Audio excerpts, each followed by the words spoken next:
सबसे पहले मैं आप सब लोगों को शुक्रिया अदा करता हूं आज यहां आने के लिए। मैं उद्धव जी का, उनके पूरे परिवार का और उनकी पार्टी का अपनी तरफ से, अपनी पार्टी की तरफ से और हमारी पूरी टीम की तरफ से, हम जो लोग आए हैं सबकी तरफ से तहे दिल से शुक्रिया अदा करता हूं। इतना उन्होंने अब हमें अपने परिवार का हिस्सा बना लिया है। तो जैसा उन्होंने कहा, मैं भी उन्हें कहना चाहता हूं कि हम भी रिश्ता निभाने वालों में हैं। आपके साथ रिश्ता बनाया है तो पूरी ज़िंदगी आपके साथ रिश्ता निभाएंगे, दोस्ती का रिश्ता। Thank you so much for receiving us so warmly. जैसा आप सब लोग जानते हैं कि दिल्ली के लोगों ने बहुत लंबी लड़ाई लड़ी अपने अधिकारों के लिए। जैसे ही दिल्ली में हमारी सरकार बनी 2015 में, हमारी सरकार बनते ही मोदी सरकार ने हमारी सारी शक्तियां छीन ली एक छोटा सा नोटिफिकेशन पारित करके। फरवरी 2015 में सरकार बनी और मई के अंदर 3 महीने में नोटिफिकेशन जारी करके हमारी सारी शक्तियां छीन ली। 8 साल दिल्ली के लोगों ने लड़ाई लड़ी सुप्रीम कोर्ट के अंदर। 8 साल लड़ाई लड़ने के बाद सुप्रीम कोर्ट ने हमारे पक्ष में फैसला दिया। जिस दिन फैसला आया 8 साल की लड़ाई के बाद, उसके 8 दिन के अंदर केंद्र सरकार ने अध्यादेश जारी करके वो सारी शक्तियां वापस छीन ली। तो जनतंत्र के अंदर जनता की चलनी चाहिए कि गवर्नर की चलनी चाहिए, जनता की चलनी चाहिए कि केंद्र की चलनी चाहिए। जनतंत्र में तो चुनी हुई सरकार के पास पावर होनी चाहिए ताकि जनता के जो जनता मांगे वो काम कर सके, जनता के प्रति जवाब दे तो चुनी हुई सरकार होती है। लेकिन उन्होंने सारी शक्तियां छीन ली। इसका मतलब ये साफ साफ ये लोग ये बोल रहे हैं कि हम सुप्रीम कोर्ट को नहीं मानते। पिछले जिस तरह का इनका रवैया इन लोगों का, हमने पिछले कुछ महीनों में ये भी देखा कैसे इन लोगों ने, इनके मंत्रियों ने, इनके नेताओं ने सुप्रीम कोर्ट के दूसरे जजों को किस तरह से ये लोग गाली देते हैं, गंदी गंदी गालियां देते हैं। जिस तरह से इनके लोग जजों के खिलाफ और जुडिशरी के खिलाफ सोशल मीडिया पे कैंपेन चलाते हैं। इनके लोग जजेस को, रिटायर्ड जजेस को एंटी नेशनल बोलते हैं। तो इनका जुडिशरी पे इनका कोई वो नहीं है। अब इन्होंने एक मैसेज दे दिया कि सुप्रीम कोर्ट जो मर्जी फैसला दे, हम नहीं मानते, हम ऑर्डिनेंस लाके सुप्रीम कोर्ट के फैसले पलट देंगे। ऐसे हमारा देश कैसे चलेगा? ऐसे तो हमारा देश नहीं चल सकता। और ये जनतंत्र सुप्रीम कोर्ट को भी नहीं मानते और ये जनतंत्र को भी नहीं मानते। शिवसेना तो सबसे ज्यादा भुक्तभोगी है।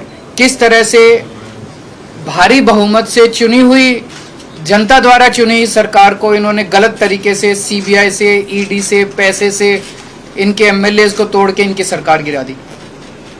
तो अब इनकी 3 तरीके हैं बीजेपी के। 3 तरीकों से ये, अगर कोई बीजेपी की सरकार नहीं बनाएगा, किसी राज्य में नहीं बनेगी, तो या तो वो एमएलए खरीद के उसकी सरकार गिरा देंगे, या एमएलए सीबीआई और ईडी का डर दिखा के एमएलए तोड़ के उनकी सरकार गिरा देंगे, और या फिर ऑर्डिनेंस लाके उनकी सारी शक्तियां छीन लेंगे। दिल्ली में यही हुआ। इन्होंने ऑपरेशन लोटस किया, 2-3 बार ऑपरेशन लोटस किया, हमारे एमएलए खरीदने की, तोड़ने की कोशिश की, हमारा एक भी एमएलए नहीं बिका। जब इन्होंने देखा कि इनकी सरकार टूट नहीं रही, इनकी सरकार गिर नहीं रही, तो अब ये ऑर्डिनेंस लाके इन लोगों ने हमारी सारी शक्तियां छीन ली। तो इन लोगों को बहुत ज्यादा अहंकार हो गया है, और जब किसी आदमी को बहुत अहंकार हो जाता है तो बहुत स्वार्थी हो जाता है वो आदमी।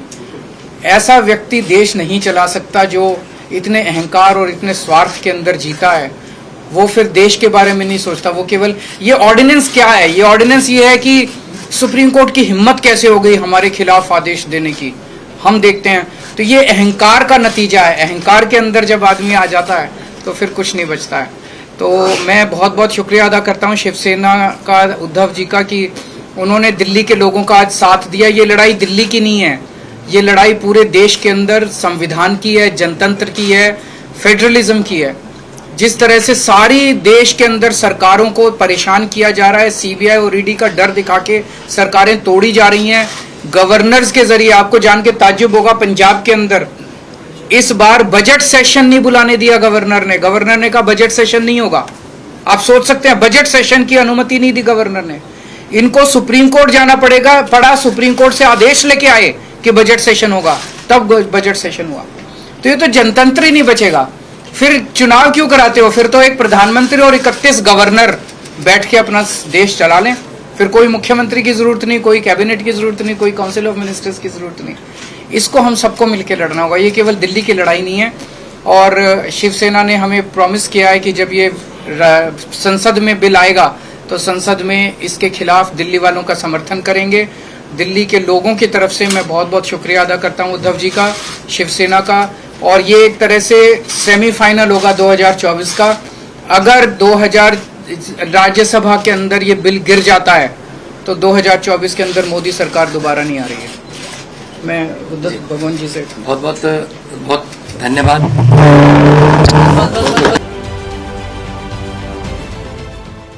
देश विदेशातील प्रत्येक घडामोडींचे लाईव्ह अपडेट मिळवण्यासाठी आता साम टीव्हीच्या सर्व सोशल मीडिया प्लॅटफॉर्मला लाईक, फॉलो आणि सबस्क्राईब करा।